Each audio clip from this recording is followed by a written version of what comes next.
2021년 5월 20일 목요일 출애굽기 19장 16절로 25절 말씀. 제3일 아침에 우레와 번개와 빽빽한 구름이 산 위에 있고 나팔 소리가 심히 크니 진중 모든 백성이 다 떨더라. 모세가 하나님을 맞으려고 백성을 거느리고 진에서 나오매 그들이 산 기슭에 섰더니 시내산의 연기가 자욱하니 여호와께서 불 가운데서 거기 강림하심이라. 그 연기가 옹기점 연기같이 떠오르고 온 산이 크게 진동하며 나팔 소리가 점점 커질 때에 모세가 말한즉 하나님이 음성으로 대답하시더라. 여호와께서 시내산 곧 그 산 꼭대기에 강림하시고 그 뒤로 모세를 부르시니 모세가 올라가매 여호와께서 모세에게 이르시되 내려가서 백성을 신칙하라.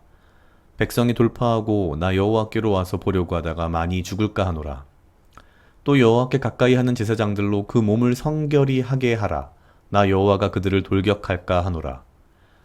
모세가 여호와께 고하되 주께서 우리에게 명하여 이르시기를 산 사면에 지경을 세워 산을 거룩하게 하라 하셨사온즉 백성이 시내산에 오르지 못하리이다. 여호와께서 그에게 이르시되 가라. 너는 내려가서 아론과 함께 올라오고 제사장들과 백성에게는 돌파하고 나 여호와에게로 올라오지 못하게 하라. 내가 그들을 돌격할까 하노라. 모세가 백성에게 내려가서 그들에게 고하니라. 아멘. 오늘 출애굽기 19장 16절로 25절은 19장의 후반부 마지막 부분입니다. 결국 3일이 지나서 그 아침에 우레와 번개와 빽빽한 구름이 산 위에 있고 나팔 소리가 심히 크게 들렸다고 했습니다. 사실 이 3일 전까지만 해도 모세가 하나님의 말씀을 듣고 와서 백성들에게 하나님의 말씀대로 하겠느냐라고 했을 때 백성들은 굉장히 호언장담하듯이 하나님과의 어떤 쌍무적인 계약을 하겠다고 했습니다. 그러나 16절 오늘 이 부분에 등장하듯이 이렇게 우레와 번개, 구름, 나팔 소리가 등장하자 진중 모든 백성이 다 떨었습니다. 이것이 어쩔 수 없는 인간의 죄성으로 인한 본 모습인 거죠, 사실은. 그리고 나서 이제 모세와 하나님의 대화가 이어집니다. 오늘 말씀에서 이제 사실 가장 좀 눈에 띄었던 부분은 19장 20절입니다. 여호와께서 시내산 곧 그 산 꼭대기에 강림하시고 그 뒤로 모세를 부르시니 모세가 올라가매. 이렇게 쭉 보면은 뭐 특별한 게 없는 것 같지만 사실 가만히 생각해 보면 우리가 일반적으로 생각하는 인간이 추구하는 하나님 이외의 신들을 가만히 들여다보면 주로 인간은 신을 찾기에 바쁩니다. 그런데 오늘 19장 20절에 보면 여호와께서 시내산 곧 그 산 꼭대기에 강림하시고 먼저 강림하신 겁니다. 그리고 나서 그 뒤로 모세를 부르시니 오히려 하나님께서 먼저 오셔서 사람을 부르시는 겁니다. 그래서 모세가 올라간 거죠. 어찌 본다면 우리가 믿는 이 기독교라고 하는 이 종교의 특징 중에 한 가지는 다른 종교와는 다르게 신이 먼저, 하나님이 먼저 인간에게 다가오시고 인간을 부르셨다는 겁니다. 근데 보통 다른 종교는요, 신을 찾기 위해서 인간이 무언가 막 해야 되는 거죠. 그런 면에서 본다면 정말 우리가 믿는 이 기독교라고 하는 우리가 믿는 하나님, 십자가의 예수님 이런 것들이 다른 종교와는 완벽하게 다르다는 생각이 들었습니다. 이 얼마나 놀라운 일일까? 사실 불가능한 일이 아닌가? 우리가 이 출애굽기를 쭉 보면서 그냥 그렇구나 하고 저도 보다가 오늘 우연히 이 부분을 보면서 산꼭대기에 강림하시고 그 뒤로 모세를 부르시니 인간이 하나님을 찾지도 않았는데 하나님이 먼저 오셔서 사람을 찾으시는 거죠.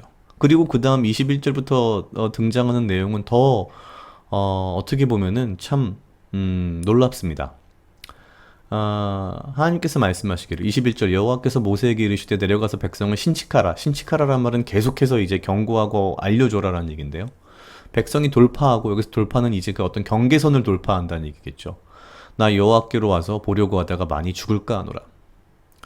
이미 하나님께서는 그 3일 전에 시내산 주변으로 어, 이 경계선을 만들게 하셨고 거기를 넘어오지 못하게 하셨습니다. 왜냐하면 하나님을 직접 보고 가까이 하는 순간 죽을 것이 뻔하기 때문에.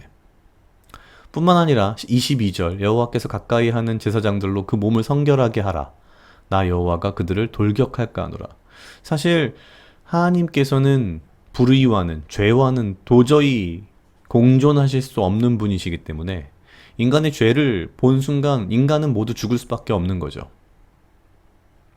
그런데 23절에서 모세가 이렇게 말합니다. 모세가 여호와께 구하되 주께서 우리에게 명하여 이르시기를 산 사면에 지경을 세워 산을 거룩하게 하라 하셨사온즉 백성이 시내산에 오르지 못하리이다. 모세가 하는 말은 이런 얘기죠. 아유, 하나님께서 말씀하신 대로 시키신 대로 이렇게 경계를 쳐서 못 들어옵니다. 그러니 걱정 마십시오. 이런 얘기인데 그럼에도 불구하고 하나님께서는 24절, 25절을 통해 24절에서 이렇게 말씀하십니다. 여호와께서 그에게 이르시되 가라. 너는 내려가서 아론과 함께 올라오고 제사장들과 백성에게는 돌파하고 나 여호와께로 올라오지 못하게 하라. 내가 그들을 돌격할까 하노라. 모세가 이렇게 이야기를 했지만 하나님께서는 다시 한번 신신당부를 하시면서 굳이 모세를 다시 한번 이스라엘 백성 진중으로 보내시는 거죠. 25절 모세가 백성에게 내려가서 그들에게 고하니라. 그런 생각이 들었습니다. 도대체 이런 신이 있을 수 있는가? 도대체 어떻게 이런 분이 하나님이실 수 있는가? 하나님이 불의와 공존하실 수 없는, 죄와는 공존하실 수 없는 그것은 너무나도 말할 것도 없기 때문에 사실 이것은 인간이 우리가 스스로, 이스라엘 백성이 스스로가 조심해야 할 문제였는데 하나님께서는 오히려 인간이 다칠까봐 죽을까봐 다시 한번 경계하시고 또 경계하시는 이것은 정말 우리에 대한 사랑이자 우리에게는 은혜인 것이죠. 가만히 생각해 봤습니다. 과연 나는 얼마나 하나님을 찾으려 했는가? 오늘 말씀대로 본다면 산꼭대기에 강림하시고 모세를 부르시니와 마찬가지로 이미 우리와 함께 하시고 우리를 부르시는 겁니다. 그래서 우리에게 십자가의 보혈의 피로 우리를 구원하시기 위해 예수님을 보내셨고 또한 그 예수님이 우리에게 성령님을 보내셨기 때문에 우리는 이미 하나님과 함께하고 있고 오히려 우리를 찾고 부르신다는 거죠. 그런 면에서 그런 생각이 들었습니다. 이게 내가 주의 음성을 못 듣는 것은 내가 하나님을 찾지 못해서가 아니라 나를 부르셨는데 부르시고 계신데 내가 그 목소리를 제대로 못 알아듣는 거구나.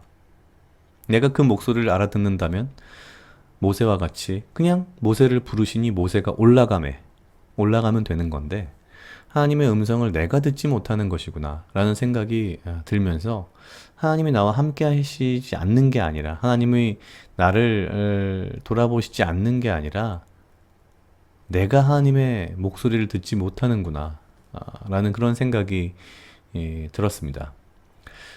참 이 말씀을 통해서 하나님께서 얼마만큼 우리를 사랑하시며 얼마만큼 우리를 정말 살리시기 위해 우리를 사랑하시고 우리를 정말 보살피시기 위해 어떻게까지 하셨는지를 오늘 말씀을 통해서 사실 좀 더 자세히 알 수 있지 않았나라는 그런 생각이 들었습니다.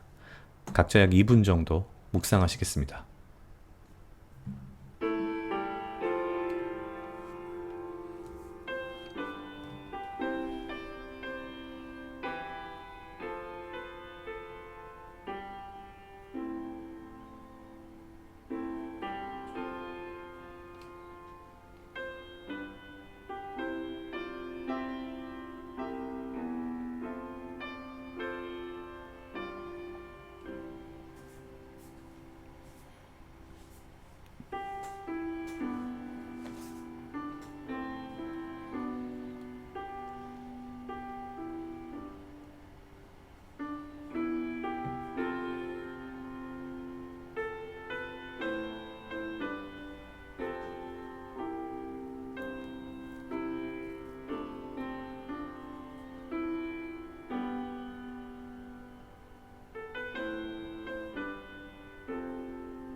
다 같이 기도하시겠습니다. 하나님 아버지 감사합니다. 주여 이 하루도 나와 동행하여 주시옵소서. 주님, 나로 하여금 사랑하게 하시옵소서. 아버지여, 나를 헤아려 하는 그 어떠한 무리들로부터 나를 지키고 보호하여 주시며 내가 오직 주님 주시는 지혜와 명철로 이 하루를 살아가고 나에게 필요한 건강과 육체적 강건함을 허락하여 주시옵소서.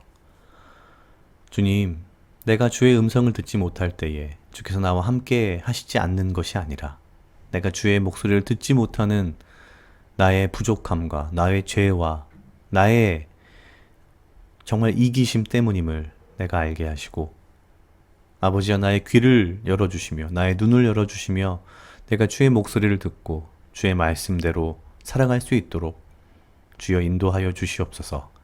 감사합니다. 이 모든 말씀 예수님 이름으로 기도드렸습니다. 아멘.